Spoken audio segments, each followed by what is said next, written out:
Welcome to the Graduate Job Podcast, your home for weekly information and inspiration to help you get the graduate job of your dreams. Hello and welcome to the Graduate Job Podcast with your host, James Curran. The Graduate Job Podcast is your weekly home for all things related to helping you on your journey to finding that amazing job. Each week I bring together the best minds in the industry, speaking to leading authors, entrepreneurs, coaches and bloggers who bring decades of experience into a bite-sized weekly 30-minute show. Put simply, this is a show I wish I had a decade ago when I graduated. In episode 38 of the Graduate Job Podcast, we cover how to effectively use social media in your graduate job search, as I speak with careers advisor, author and social media expert Marielle Kelly. We examine everything you need to know to utilise social media tools to help you get a graduate job, covering Twitter, LinkedIn, blogging, Facebook, Pinterest, Instagram, and everything in between. From how to create the profiles through to using them to research companies, reach out to people, and to make a mark online. Now, it doesn't matter if you're a social media demon or complete newbie, we have something in this episode to blow your socks off. As always, all links to everything we discuss and a full transcript can be available in the show notes at graduatejobpodcast.com/Marielle. Before we start, a quick request from me. Your feedback helps me to create the episode you want to hear, so I've set up a super simple and very quick survey as I want the show to best serve your needs. It's only got 5 questions and it will take you just a minute to fill in, so please check it out at graduatejobpodcast.com/survey. But in the meantime, let's crack on with the show. Very pleased today to welcome Marielle Kelly, careers advisor at Trinity College in Dublin, independent careers coach and author of the excellent new book, Social Media for Your Student and Graduate Job Search. Marielle, welcome to the Graduate Job Podcast. Thank you very much, James. Thanks for having me on your show today. It's a pleasure. And today we're going to dive in and look at all things social media related. But before we do, would you like to give us a brief introduction to how you came to be a careers advisor and author? Absolutely. So I had a sort of a meandering journey to becoming a careers advisor. I always wanted to do work that helped people, but I didn't really know what that would look like. So I did a few different things. I worked in homeless services. I worked in a not-for-profit working with immigrants trying to find work. And I just became very interested in helping people to figure out where they want to go next, finding that a lot of people don't realize their potential, and I just really enjoyed kind of working with people to understand, who they are, what they've got, and where they can go. So I went off and did the career counselling qualification, and I've been working here now in Trinity for 3 years. And the book came about because I went to a talk on social media years ago, and it just really made me see how exciting social media can be, how helpful it can be for people looking for work. And I wasn't really planning on writing a book about it, but an offer kind of came my way. So I took it up and I found myself writing the book, and here we are now. Excellent, and it's a great little book, and we'll be linking to it in the show notes, so you'll be able to check out the book and everything we talk about today at the show notes, which are at graduatejobpodcast.com. So starting at the beginning, before we dive into the specific different tools, maybe let's take a step back and look at social media as a whole. So Marielle, why is it important for applicants to be using social media in their graduate job search? Oh, it's important for so many reasons, James. We could spend the whole time just talking about the general reasons why, but I suppose the first thing is social media gives people access to a huge volume of information to help them in their job search. It's really revolutionized things for students looking for work, because you can find, the social media accounts of companies on different platforms. You can see what they're talking about, what their business is about, and that's really important when you're trying to sell yourself to a company and explain why you really want to work for them, which is one of the hardest things to do sometimes. So that information is so useful, just for applications, for interviews. The other thing that's really, really good is it gives you the chance to find other people who are doing the work that you would love to do. And, before people have to just rely on, career websites that said this is what you do in this particular job. Whereas now you can go into LinkedIn, you can search for professionals doing a certain job title, you can look at their LinkedIn profile, you can see, what are they doing, what are they writing about in their profile, what are they doing every day in their job. So you get loads of more realistic, up-to-date information, I guess, about what's actually involved in a job that you're thinking of doing. And then beyond that, then you could consider, contacting those people, talking to them, asking them more about their role, getting some advice. So it just opens up, huge waves of information and also huge opportunities for talking to people and finding out a lot more about what's out there. And that's really, really helpful when you're trying to decide, what am I going to do after college? What's the best kind of job for me? So it's fantastically useful in that way. And we actually got in touch with each other. I contacted Marielle via Twitter, so it is a great way to be able to reach out and to speak to people without a gatekeeper or receptionist or PA, being in between. So you can make that initial contact. Absolutely. Did like your comment in the book though that don't expect social media to be a magic wand which will have jobs falling at your feet. And I think it is important for listeners to realise that this is something that does take effort, and you have got to put the work in to create a online social media presence which is going to make you stand out from the crowd. Exactly. It's not the one thing that's going to make everything happen. It's a very nice addition to your job search. It's a very nice extra source of information, an extra source of ways to network, and it's also a great way to profile yourself. So it's not going to necessarily lead to a job, but it can help you to position yourself better for that job because you understand it better, and it can also help you to come across well. So increasingly there's so many kind of pieces of research coming out in the last couple of years about the extent to which employers are looking up prospective candidates online. So social media, if you spend time on it, if you create good profiles, it gives you a chance to present a really good image of yourself when they look you up, so that they don't just come across maybe dodgy Facebook photographs or nothing at all. It gives you a chance to show them who you are when they look you up, and that's quite important as well. You mentioned an interesting word there of image. So, and you talk in the book about the importance about building a brand as you use social media and making sure that it's consistent across the different platforms. Yeah. Why is this important? First of all, I sort of hate the word brand. I use it because it's the term that people use for these things, but brand, it's sort of a horrible word, and I say that in the book as well. People can be a bit averse to it, this whole idea of, selling yourself, packaging yourself, branding yourself. But if you step away from kind of thinking of that from the kind of product marketing point of view and just think about, who am I and what have I got to offer? And students, I find that quite difficult because there can be a tendency to go, well, I'm just like everybody else on my course. I can just do what they do and I like the same things, and, I'm no better or different to anybody else. Whereas actually every single person, even within a small class, has different areas that they're really strong on, different personality types, different kind of tasks that they're more drawn to.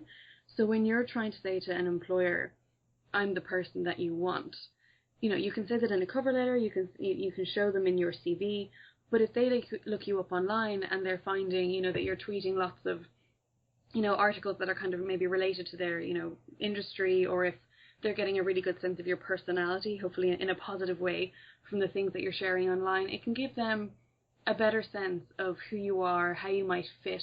That's a really big deal for companies. They're assessing not just for skills, they're assessing for how are you going to fit with their culture. So if they can go online and find, across your different profiles, you are coming across consistently as somebody who is serious about their career, who's really interested in a particular area, it can just give that extra kind of reassurance that this applicant is really serious and, would really want to be with us. Because that's another concern for companies when they're hiring. They're wondering, does this person want any job, or do they want our job, and will they stay with us? So if you can create this impression online that you're a person who's really properly interested in what they do, that can really help to bolster up your application. No, I completely agree. And one of the things you mentioned there was something I find with the clients that I coach, specifically ones who are just recently out of university, is they have difficulty with, as you mentioned, sort of picking out the things that are different and special about themselves. And one of the things I hear often is, I don't have that experience, or, I'm not really sure what I'm good at. How can listeners begin to understand what their skills and unique selling points are? Well, there's loads of different resources out there for that. And I think it's really important to spend the time, looking at what are my skills, what are my values, what's my personality, what's my interest, because that's the things that make people different. And, there's a lot of different sort of assessments out there that you can do. So, like Finding Potential, for example, is a really great free online personality assessment test. And that will give you a sense of what are the different kind of tasks that I like, You can do interest assessments, ONET has a really good one, or you can do careers reports, Prospects has a really good, assessment you can do. And it will, often it won't uncover anything new, but it will just confirm for you, okay, this is where I'm particularly strong, this is what I don't like so much, this is what I'm very interested in. And when you see that often, that's when you can go, oh, that's what's different, because I'm more this way than other people who've done this assessment. And that's quite helpful to make people start to see, okay, I'm not just like everybody else. And one thing that I hear a lot from students, like unbelievably regularly, is I can't do anything. And these are students who come into me who have been not just doing their course and getting good grades, they've been participating in societies, they've been volunteering, they might have picked up a part-time job, and they have this idea that they can't do anything, which is so sad and so inaccurate. So it's really important for people to sit down and do something like a skills audit, or go and talk to your career advisor. They're there to help you. And one of the best kind of ways of uncovering your skills is to actually discuss your experience with somebody else, because often we can be blind to what we have done ourselves or what we can do, but somebody else, like a skilled career advisor who can listen to you and pick out the key themes, the key skills that you're displaying, can be really, really helpful for you to kind of put your experience in context. And I think that's a big part of why I wrote the book. There's a lot of books out there for, general job seekers who want to use social media, but it's a lot easier to profile yourself when you've had some, a consistent professional experience. It's a bit harder to know how to actually take your experience as a student and put that into business terms. So that's kind of why the book was necessary to write, to really help students with that aspect. No, I completely agree, and it is a really important step that listeners do need to do with thinking about what it is that they want to be projecting and be famous for when they go for those interviews and start applying for jobs. It does make it a lot easier further down the line. Definitely. So spinning it around then and thinking about the companies themselves, how are they currently using social media and to get in front of the listeners? Yeah, they're using it in lots of different ways. So it completely changed the hiring landscape, really. And what they're doing is they're trying to, we always hear students, worried about getting a job, but companies are very worried about getting the right people as well. So they spend huge amounts of money and time trying to position themselves as the most attractive employer to the best students. And so they use it in lots of different ways. So they will have, for example, like a LinkedIn company page. And actually, if you are on LinkedIn and you go to certain company pages, what you see on that company page on LinkedIn will actually depend on the keywords that are in your own profile. So they tailor what you see based on what you say you can do and are interested in. I didn't know that. Yeah, they're very advanced algorithms. I don't know the ins and outs of it, but some of the companies, the bigger companies, would invest money into creating those kind of tailored experiences on LinkedIn. So, the very basic kind of company information, but then you've got things like some companies would run Twitter kind of campaigns where they'd be encouraging people to, they might have a campaign like, hashtag my graduate job search or something, and say, tweet your best advice or something. So they're trying to just get students to engage with their brand. They really want people to know who they are and want to be part of their company and their culture. And then on Facebook, sometimes you would find companies have actual kind of simulation games that they use. So the example I gave in the book, one of them was the Marriott Hotel, for example. They had a sort of a hotel, running your own hotel simulation game, and based on that, people could kind of see, okay, this is something that actually I might enjoy. So it's a fun way of kind of trying out a job, but it's just they're trying to always find different ways of communicating. It's a whole new market, this whole idea of how do we as companies use social media to get our brand across. So as hard as students are trying to do that, companies are trying just as hard on the other side to grab your attention and make you think that they're really interesting and good to work for. And you mentioned LinkedIn there, which is the big daddy of the social media job-seeking world. Why is it so vital for listeners to make sure that they're on LinkedIn and to have a decent LinkedIn profile? I think that it's a good distinction being on LinkedIn versus having a decent profile. When I go into classes, I always ask people, who's on LinkedIn, and most hands will go up, and then I'll say who has a good profile, and maybe one or two hesitant hands will go up. Why is it important? It's important because it's the first thing people are going to see if they Google your name. If you have a LinkedIn profile, that's going to be one of the first links that comes up in a search result. So straight away, the first thing employers will see is a professional presence. It's important because, for so many reasons. But first of all, it's your chance to portray yourself in a really professional context online. It's so much more than just an online CV. It's not just somewhere where you kind of dump all your information and leave it sitting there. It's quite dynamic. You can, LinkedIn's about making connections. So you're presenting yourself in a more personal way than you would on a CV. You have a profile picture, which is essential. So straight away people can see you and kind of connect with the image you're projecting. Things like the summary, where you can kind of talk to anyone who's reading your profile and tell them who you are, what matters to you. Sort of like a cover letter to the world. So it's a nice way to sort of present yourself there in a personal way. It's also incredibly useful in terms of your network. So I wish LinkedIn had been around for my whole professional life, because it's a very good way. Anytime you meet somebody at an event or a conference, you can connect with them afterwards on LinkedIn. And you might not have any kind of need to talk to them, or they might not have any need to talk to you immediately, but it could be that later down the line you're thinking of working for a particular company and you see that they're there now. You could contact them and ask them for advice. But where the real value comes in is how it can really expand your network. So we all know a certain amount of people, and we generally have an idea of what most of them do, but we don't tend to know everyone that we know, who they know. It's very complicated. So LinkedIn calls those your second connections, so the people who are connected to the people that you know. So the more people you are connected to on LinkedIn, the more second connections you have. And that's this huge extra circle of resources that you can access. So if, for example, a student is really interested in working for a particular company, I don't want to name any companies because I don't want to get into any trouble, but say they identify a particular company, they want to work there, they don't know anybody in that company, they can go into LinkedIn, search for people working at that company, and the first results that you will see are people who are your second connection. So you could find that your friend knows somebody working in that company, and you can get in touch with them and say, look, I saw X, he's working where I want to work. Do you think it'd be possible to introduce me to him so I can have a chat before I put in my application? And I've seen that work time and time again for students, where they've gotten in touch with somebody completely, out of the blue via a mutual connection, and where people have been really, really helpful, talk them through, the interview process, talk them through what really matters to the company, what kind of things they can talk about that might really stand out. And again, it's that process of, you might not realize yourself, some of your experience, how interesting that could be to a company. So getting to talk to somebody who's in there can be really, really useful. Not everyone's going to reply. I'm constantly telling my students to go and talk to people working in those companies, and they say, but what if they don't reply to me? And I say, well, that's okay. It's not the end of the world. You might send out 10 different sort of tailored requests and only get one response, but that one response could be the most incredibly useful contact that you make.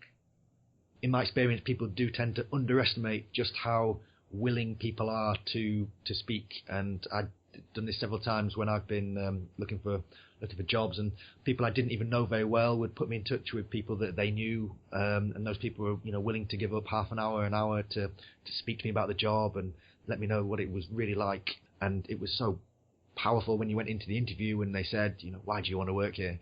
And I was able to say, well, because I spoke to so and so who was on the grad scheme, and they told me about all these great things, and it just makes you stand out as someone who puts the extra effort in and does things that other people won't, which is what companies are looking for.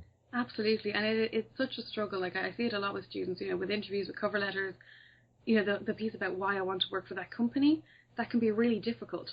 Especially some of the big companies, they can seem quite similar from the outside, but every company believes that they're very, very different and much better than all the others. So if you are able to find out what it is that they believe is really important to them, you can get some of that from their website, from their social media, but if you can talk to somebody, it's so much more real, I suppose. So you can go into that interview with a real sense of this is why this company is different, and then talk about why you fit with that. And like you say, it makes you stand out if you can say, I actually, spoke to somebody in the company and I was really impressed with what they had to say about working here, because that says I'm really serious. I really want to work for you. So going back to LinkedIn at the beginning and setting up a decent all-star profile, what would be your top tips for what to include and what not to include? Top tips for what to include? I mean, definitely a profile picture. It's just so important. There's no point really having a LinkedIn profile without a profile picture, because it becomes very impersonal then straight away. So definitely get a photograph up there. Get somebody else to take the photograph of you, please, not a selfie.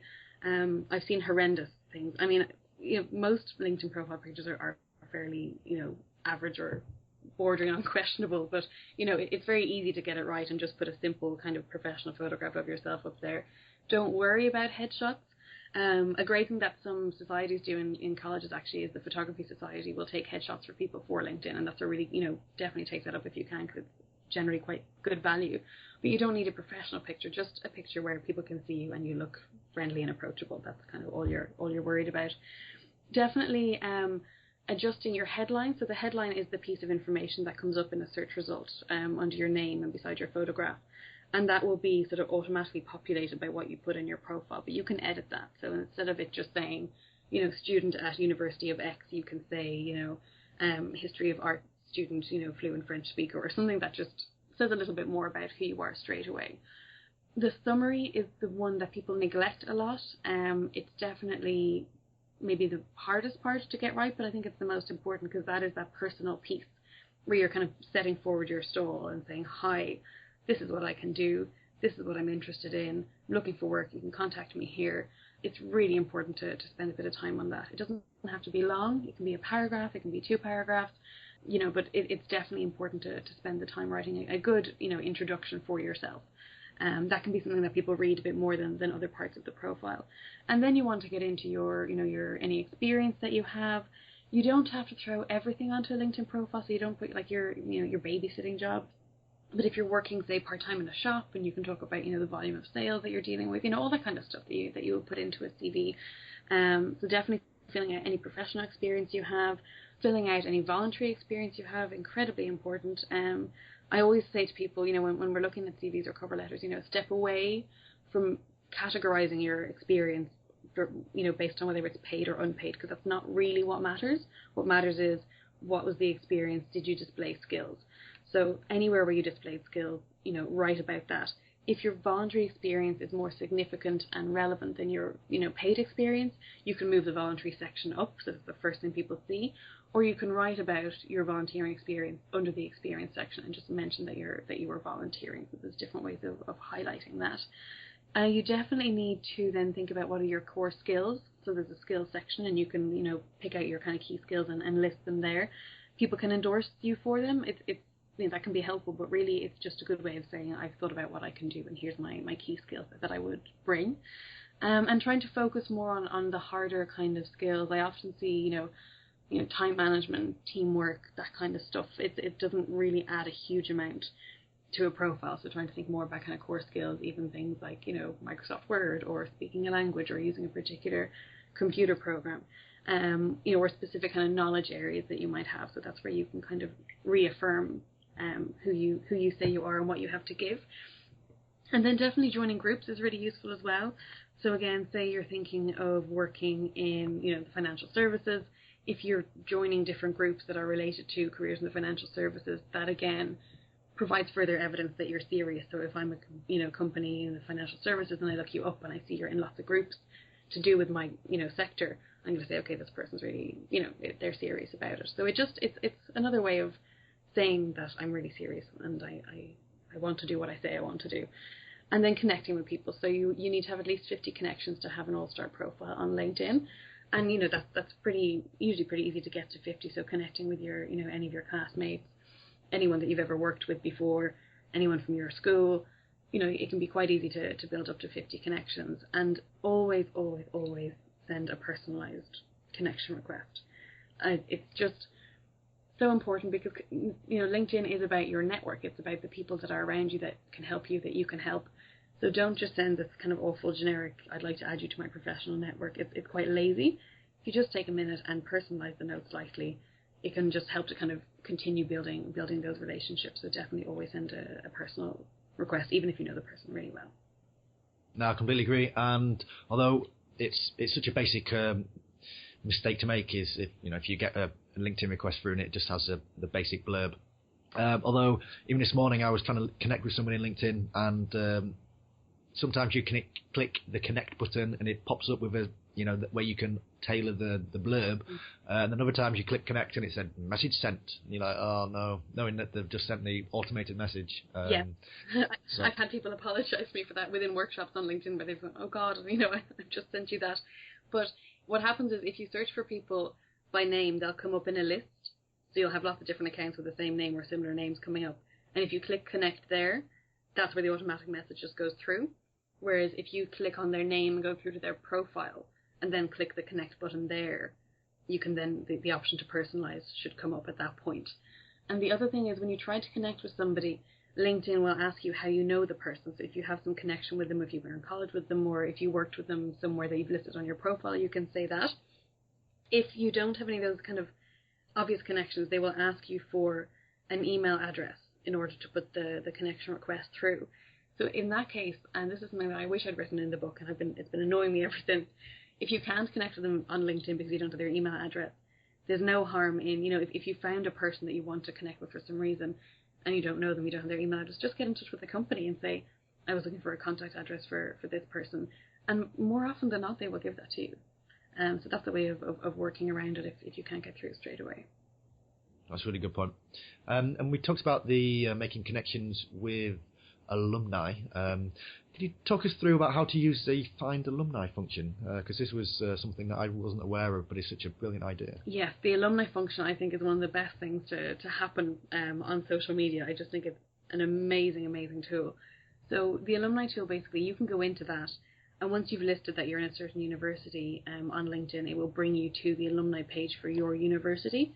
And there you will see there's profiles for every single alumni from your university who's on LinkedIn, and you can then filter that. So you can filter it according to where they live, you can filter it according to what work they do, you can filter it according to what company they work for, what they say they're good at, what skills they used, what they studied. So it's this incredible, basically, alumni database. And why that matters is because an alumni connection is, it's a warmer connection than contacting somebody cold. So say you're thinking, okay, after I graduate, I really want to move to Paris and I want to work in, a library there. And you could filter the alumni according to the people who live in Paris or France. And then you could say, where do they work? You could put in library as a keyword, filter that down. Can you find anybody there? And then it's a matter of, sending the message, I came across your profile. I see you're doing this work. I'm actually thinking of moving to Paris. I'd love to have a chat with you. So it gives you a basis, I suppose, to contact somebody. You're less of a stranger out in the cold, I suppose. And it's so useful as well for finding out where have people gone from my course. So, universities have a certain amount of information, but it can give you kind of over time where people have gone. If you want to find alumni working in a specific company, or if you're thinking, okay, I think I'd kind of like to do this type of work, but I've no idea what's actually involved, you can then look through the alumni database for people doing that job and contact them that way. So it's just a huge help, really, in understanding where can I go and who, are these other people that I've no immediate connection to, but that I could potentially contact for some information and advice. So I just think it's fantastic. Definitely, and it's a reason itself just to be on LinkedIn. So make sure you've followed all the advice there and get yourself up to the all-star level. Yes. So Marielle, moving on next to Twitter. Why is Twitter a good tool for job hunting? I love Twitter. I think Twitter is brilliant. And I'm surprised to find that a lot of students don't. Often I will be teaching people how to use Twitter, which I find bizarre because I'm obviously usually the oldest person in the room. So I find it weird that I'm the one teaching them all how to use it. But it is an incredible, it's a very vibrant place. There's so much happening. I think, the media kind of attention that's given to Twitter has twisted how people see it. So, people think, well, it's all this kind of, celebrities and gossip and all this kind of rubbish, and that's there and that's fine. But there are whole communities of professionals who are on there every day, who are talking about their jobs, who are sharing interesting articles, who are, very happy to connect for the most part. Twitter is a very conversational platform. So, like you said earlier, it takes away the gatekeeper. So you could find somebody that you want to talk to, or just find somebody who's, really advanced in the field, who's sharing useful information, and you can just follow them. You don't ever even have to talk to them if you don't want to. You can just, follow them to get a great source of information. But it can also lead to conversations, and, so it can be easier to connect sometimes on Twitter than on LinkedIn. And it just gives you a sense of, what's happening in that sector, what's the kind of hot topics that everybody's discussing, which is really useful when you're going for an interview, when people say, why do you want to work in this area, and or do you know what the latest kind of trends are. You can really show that you've got an oversight of an industry, which can be difficult when you're outside of it. When you're in college, you don't have that much access to what's really going on in that company or that industry. Twitter can give you this kind of constant stream of news and information, and you can see what's really important right now in that area, and it's so useful. And I would recommend following a mix of, people who are kind of career advisors just to get career advice, and then people who are actually working in that sector. The thing with Twitter is it can get quite overwhelming very, very fast because there's a lot of people on there, a lot of interesting people, and you could end up following huge amounts of people and then find it very hard to really keep up with everything. And so the thing that's really useful there is Twitter lists. So you can categorize interesting accounts according to themes. So say one day you just want to go in and read some interesting stuff. You could have a list that's just, interesting accounts. So I have one, for example, called Reading Room. And that's where I have like the Harvard Business Review and Forbes and all those accounts where I just want to go in and read kind of random interesting articles, what's happening in the world. Or then have a list of PR professionals, for example. So you could find loads of PR professionals, put them all into a list. So if, at this moment in time, what you want to do is find out what are people talking about in the PR industry, you just click on that list and read it.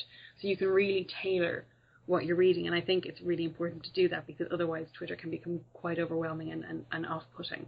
So in order to get the most out of it, organising who you're following can really help matters. That's a really good, it's a really good idea. That's one that I'm going to have to do because my Twitter feed at the moment is getting very, very busy. Although, word of warning, it does, when you put people in list, it does notify the person that they've been put in the list. So make sure the list title is not derogatory. Yes, definitely. And that's a really good way of kind of getting someone's attention as well. If you put them into a category that has a nice name. So I find that I was following so many people I just couldn't keep up, and I've started adding people to lists sometimes without even following them because I just click into lists. And sometimes I'll put people into a list and they'll then follow me, and we might end up having a conversation out of that. There is one way of doing it, which is the private. So if you create a private list, people won't get a notification when they're added to that. It's more useful really for companies, I suppose, but if you were kind of trying to follow competitors or something, I don't know, you could set up a private list and people wouldn't know you'd added them. That's a good point.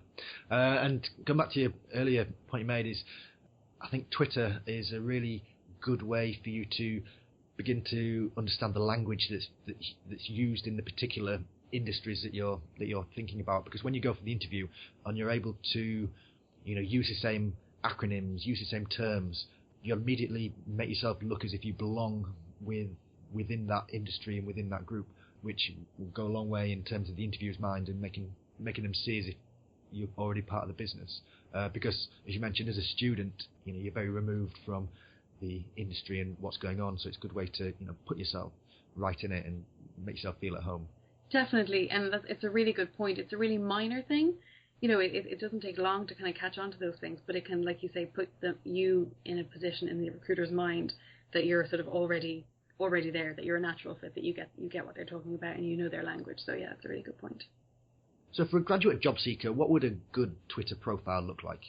A good Twitter profile, I suppose, if we start with what it doesn't include lots of text speak, lots of spelling errors, loads of references to skipping work or lectures or anything that makes you look like an irresponsible person. First of all, needs to be not there. Also, just the general tone. Twitter gets a bad rap because there can be a lot of negativity out there.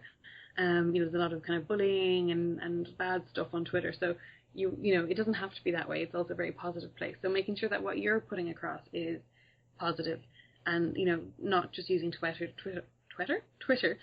to be complaining about things. Or I see some Twitter feeds of people and it's just like, hey, at company, my parcel hasn't arrived, or hey, at company, I had a terrible experience with your organisation, or and that's, it's fine. It is a use of Twitter, but it doesn't put you in a particularly positive light. If I'm an employer, I don't want to sort of hire somebody who's just giving out all the time. So the first thing is really staying away from anything really negative or any kind of dodgy photographs or anything sort of derogatory in any way. And then just, having a photograph so people can identify who you are, and sharing different, just tweeting about, anything really, so long as it's kind of positive. It doesn't have to be career focused. The most important thing is that it's positive if you are tweeting. And then if you kind of want to go to the next level, then it's about, sharing articles that are interesting related to the area that you're in, sharing your kind of thoughts yourself on it. If you have a blog, you could be sharing blog posts. So just keeping it really quite positive and focused, I suppose. Yeah. And would you recommend having two profiles, so a personal one, which maybe doesn't have your name, so people can instantly identify who you are, and then having a professional one, or merging the two together but just being more circumspect with the things that you put on it? Yeah, I've been asked that before, and to be honest with you, I don't know, maybe it's just me, but I would find it quite hard to keep up with two different Twitter accounts. Like, it's enough trying to keep up with one. So unless you have some sort of need to have a second account where you're doing all sorts of complaining, I would just keep it to the one. And you can tweet personal stuff. You can tweet about your holidays, or you can tweet about Friday night once you're not talking about alcohol, or you can tweet about whatever you're up to socially, or if you really want to tweet your dinner photographs or whatever, like, that's fine. You don't have to kind of have a purely career focused feed at all. So it's actually better to kind of mix in a bit of personality as well, because then people get a better sense of you. So I would just have the one account and just keep things above board and pleasant, and then they should be okay. That's a good idea. So what would be the best way then for people to begin to make those first interactions with people on Twitter? I suppose to just get on there and start searching for the account. You can put in a keyword search, so look for accounts that feature certain words. So, if you want to work in conservation, just put in conservation, see what accounts come up. Are there any interesting people there you could follow? From then, you can then look at who they're following. Are they following other interesting people? You could follow them. And people will, a lot of people will just follow you back automatically when you start following them. And that's actually another thing that I'm really annoyed I forgot to write in the book. But that moment of connection is a really useful moment. So if somebody follows you, you can just go, oh, that's great, that person's following me. But it's kind of a dead in the water connection nearly. So it's a good opportunity sometimes to just write to them and say, hey, thanks for following me, I really enjoy your Twitter feed, or so then you're kind of building a rapport, because you could potentially later on want to talk to them about something else. But it is such a kind of nice casual social platform that you can really engage with them at any stage.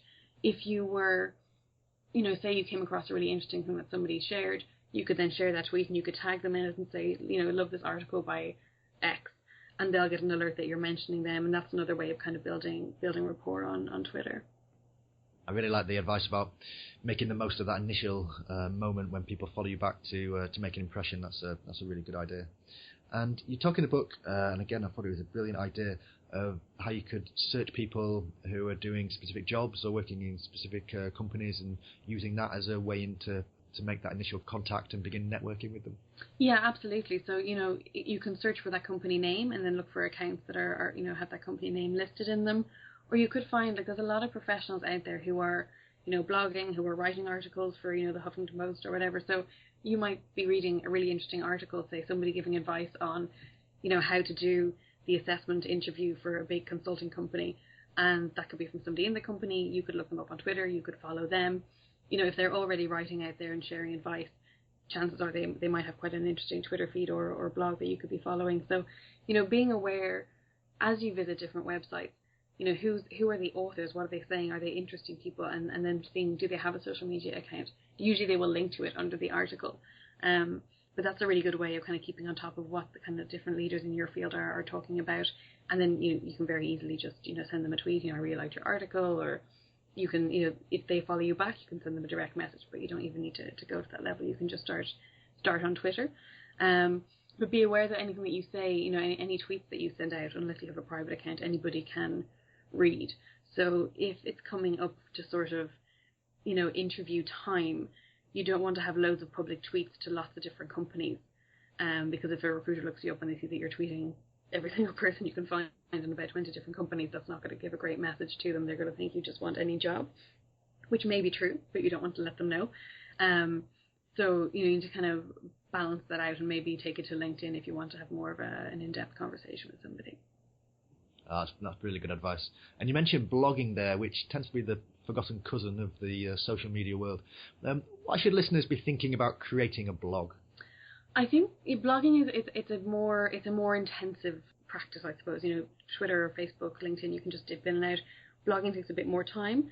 Why it's useful? Well, there's loads of reasons again, but it shows consistency. So if you're consistently blogging about something, it shows that you can take the time to work on a kind of project by yourself, for no sort of, not because you're trying to get grades or not because you're trying to get anywhere in particular. It's just you're interested in something and you're consistently working on that project in your own time. So that, straight away, that's your ability to manage, an extra project on top of everything else that you've got going on with your coursework and any other extracurriculars that you have. It's a really good way of showing that you've got good writing skills. It's so important to be able to communicate well in writing.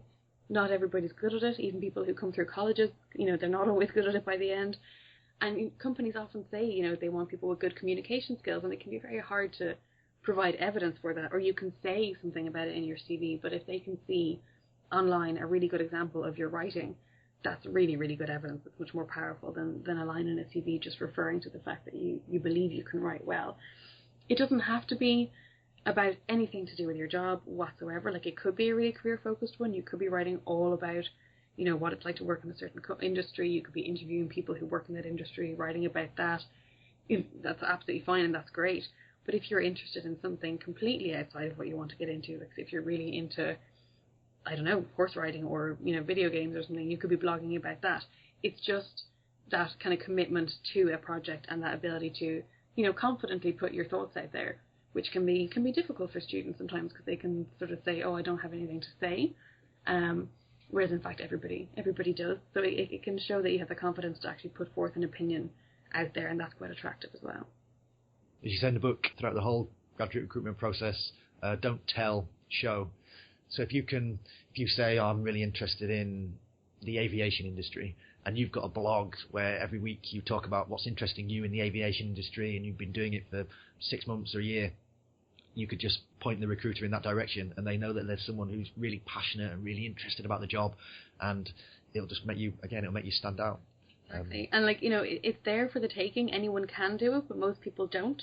So it's an avenue to really make yourself stand out and make yourself a really interesting candidate and somebody with something a bit different to offer. And we had, back in episode 7, we had PR expert and recruiter Sarah Stimson on, and she recruited for a charity that did PR internships, and the scheme was called the Taylor Bennett Foundation. And she said the first thing that all the interns did when they joined was they had to create a blog, because she said in PR it was just so important and so useful to have your own blog and talking about different advertising campaigns or whatever it was, but just being able to have your own independent voice that you could show to recruiters, and it really made you stand out. Definitely. So moving on to two of the smaller, maybe less obvious social media sites for looking for jobs, Pinterest and Instagram. How would you recommend using these platforms, Marielle? Yeah, so Pinterest and Instagram, they're definitely not, they're going to be central to your search unless you're in the more kind of creative industries. But they're very useful there. So it can be an online sort of a portfolio where you're sharing, say if you want to go into photography, you can be using Instagram to show off your photographs, although it might not be the most professional platform for it, but it's a good way of showing off your aesthetic, what you're interested in, connecting with other people who are sharing kind of different, images that are in the same kind of area as yours, getting feedback. Pinterest is really useful.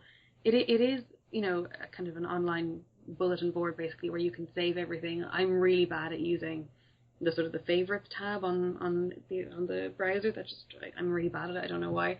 I always forget to use it and I can never find anything again. Whereas with Pinterest, you can actually create themed boards where you're gathering all the useful websites that are to do with different areas of interest for you. So it's a really nice way of organizing the things that you want to kind of refer back to. So say you want to get a job working in a charity. You might have a Pinterest board that's, interesting charity articles. So you could be reading different things about charities on the, different, newspaper websites or whatever. And you could be pinning those to the one place so that if you're going for a job in a charity, you can go back and go, well, what are people talking about in this sector? So it's all there in one place at the click of a button. You can also, in your CV, you might be saying, I'm really interested in, fundraising. So you could be pinning, you could be putting up your own photographs of different events where you've been fundraising, or you could be pinning, details of other upcoming events to show that you're kind of trying to keep on track of things. And then your personal stuff as well. So if you're really interested in like interior design or gardening or anything, you can have a board to do with that, and then you're consistently saving images there. And again, it just says, I have an interest outside of my course, which is really important because employers don't just want to hire somebody who's really good in college. They want to hire somebody who's got a bit more going on, a bit more experience, different interests, bringing different perspectives. So it's a way to kind of show a good mix of your professional and your personal interests. Excellent. And unfortunately, time is running away with us, Marielle, but time for one final question before we move to the quick-fire question round, and let's ask about Facebook. So, Facebook, should listeners be using it as a job search tool, or is it just more a question of locking it down, keeping it private, and making sure there's nothing that's not going to get you the job that's on your Facebook profile? I think the main thing is the locking it down. I am amazed, like I just can't get over how many people have huge amounts of information out there about them on Facebook. Really, do what you want in your personal life and, share it with your friends on Facebook, but you really don't want it out there in the public domain. So locking it down is just the first thing, like that's the most basic thing. Even before you set up a LinkedIn profile, lock down your Facebook. But it can be useful in kind of surprising ways, I suppose. Well, one is companies are increasingly investing in creating company pages on there, so you could be liking companies that you want to work for, and that way you'll get updates in your news feed about different jobs that are coming up and deadlines or different events that they will often showcase their company culture on Facebook. So they might put up a picture of team day or a picture of them all doing some sort of corporate social responsibility activity or something. So it's a good way to get a sense of what they're trying to sell about themselves.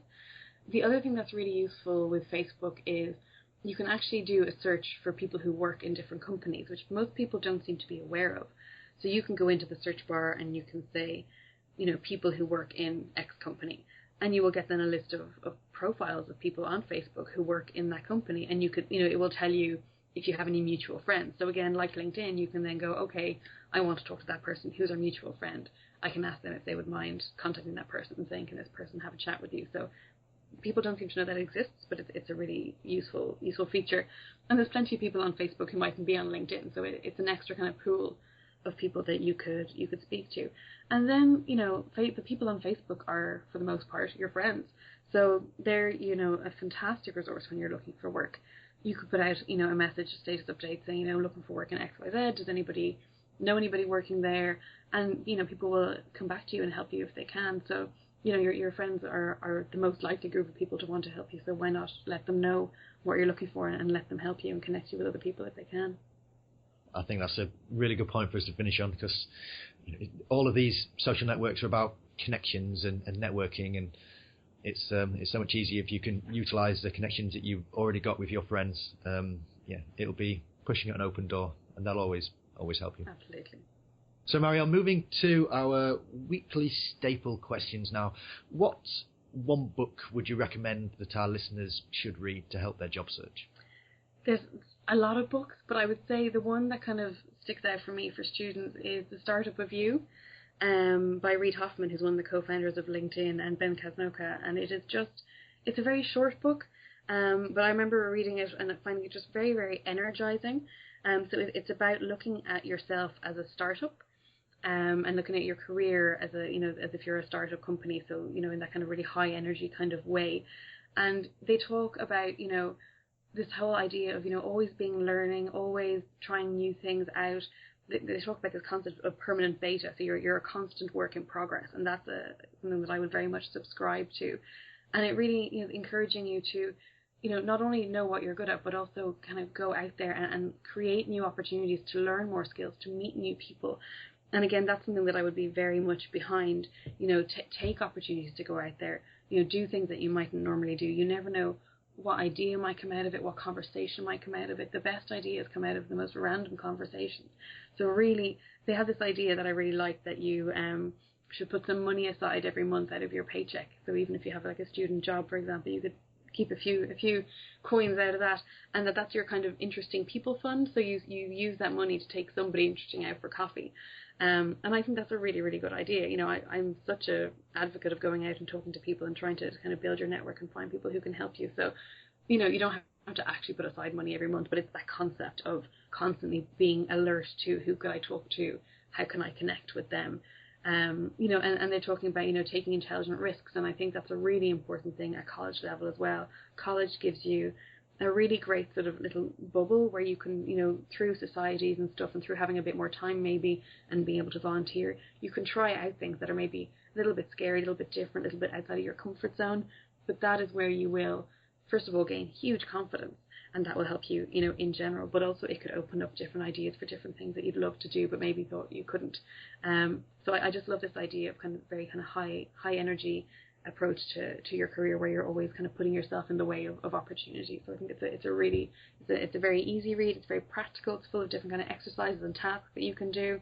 So I would definitely recommend any student to have a read of that. And Reid Hoffman knows 1-2 things about starting companies and getting jobs, so it'll be a good book to read. Just I'll link to that in the show notes, so check out the show notes at graduatejobpodcast.com for links to everything we've discussed. And also, Marielle was far too modest. So her new book, Social Media for Your Student and Graduate Job Search, is brilliant. So make sure you definitely add that to your book reading list. Thank you.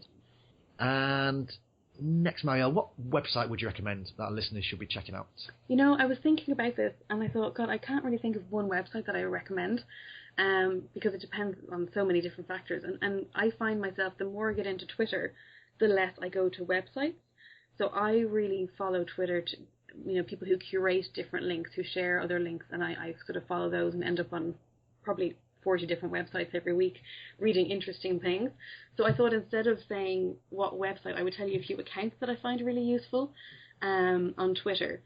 So the one person that I always just agree with absolutely everything she says is Hannah Morgan. So she's at Career Sherpa on Twitter, and her advice for job seekers is just 100% spot on, and she shares really, really interesting content from different websites across the web. So that's a really good account. And then more on the kind of student side of things, Leah Woodhead is very good, Nick Newman, David Schindler is also very good. So these kind of really good kind of established career advisors who are giving really, really sound, solid advice on a regular basis themselves, and also sharing interesting things that they come across. It's a good way of having quite a dynamic source of information rather than sticking to just the one website. Super, and I'll link to all of the Twitter accounts which Marielle's just mentioned. And David Schindler, we had him on episode 6. He's a great guy. Yes, and John Lees I saw you had as well. He's very good, so I'd recommend. Yeah, no, he certainly is. And finally, Marielle, what one top tip would you give our listeners that they can implement today to make a difference in their job search? The top tip that I give to every job seeker is find somebody who can help you and ask them for help, because you will be amazed at what comes back. That's a brilliant point for us to finish the interview.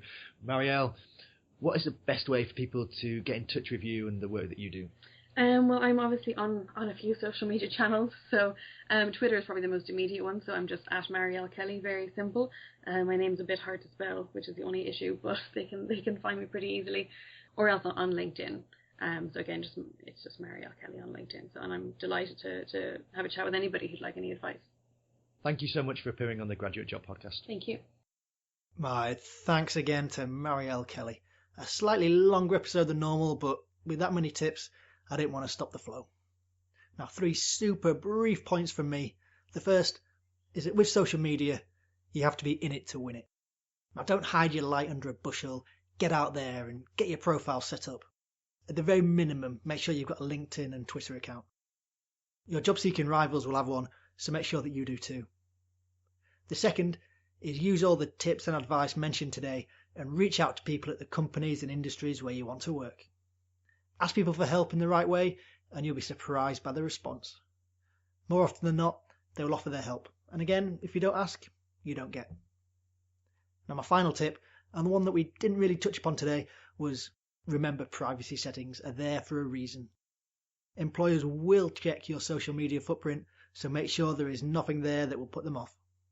If needs be, think about having 2 separate Twitter accounts, for example, a public job-seeking one and a private one, where you can send all your celebrity Big Brother tweets. You know it makes sense. So there you go, episode 38 done. Now thanks to you for listening. When I see the download figures and see just all the places around the world where people are downloading, it just blows my mind. And it is massively appreciated, more than you could know. So many thanks for taking the time to listen today. Please do help me by checking out the short couple of questions at graduatejobpodcast.com/survey. It'll be a massive help. Stay tuned next week when I have former graduate recruiter turned author Matt Herndon, who's coming back to the show and discussing 18 more unusual tips to help you get a graduate job. I hope you enjoyed the episode today, but more importantly, I hope you use it and apply it. See you next week.